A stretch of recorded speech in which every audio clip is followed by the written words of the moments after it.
नमस्कार SN news Odia को आपण मानक स्वागत। एबे देखिबा बिना परीक्षा रे अंगनवाड़ी रे चाकरी आवेदन आरंभ। आसंतु पूरा खबर को जिबा। महिलांको पई आसीची नियुक्ति सुजोग। एबे अंगनवाड़ी रे नियुक्ति पई आवेदन आरंभ होईछि।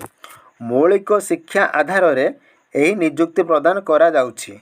एठारे निज योग्यता बल रे महिला माने चाकरी पाई पारिबे।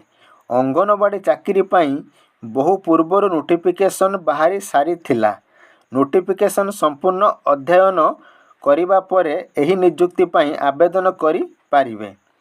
एथिपाई निर्दिष्ट तारीख घोषणा करा जाइछि।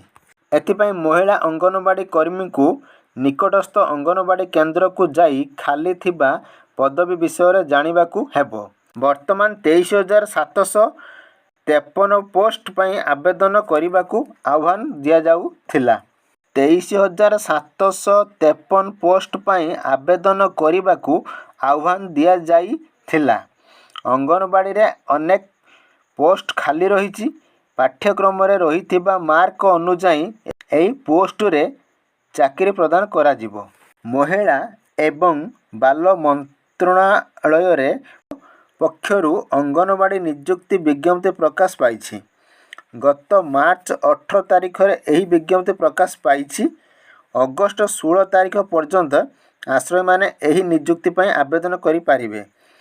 यहाँ परे आउ कौनसी आवेदन ग्रहण करा जिवो नाही। प्रत्येक राज्यर महिला अंगनवाड़ी कर्मी चाकरी पई योग्यता विषय रे जानिबा आवश्यक। अधिकांश पोस्ट पई केवल 10वीं किंबा द्वादश पास होइथिबा आश्रय को प्राथमिक दिया जिवो। अंगनवाड़ी सुपरभाइजर पोस्ट पई आवेदन करिबा को चाहुछंती तेबे आपण स्नातक हासिल करिथिबा आवश्यक। एथिपई आवेदनकारी को समस्त शिक्षागत योग्यता प्रमाणपत्र ऑनलाइन माध्यम रे अपलोड करिबा को हेबो। 18 रु 35 वर्षर आश्रय एथिपई आवेदन करि पारिबे।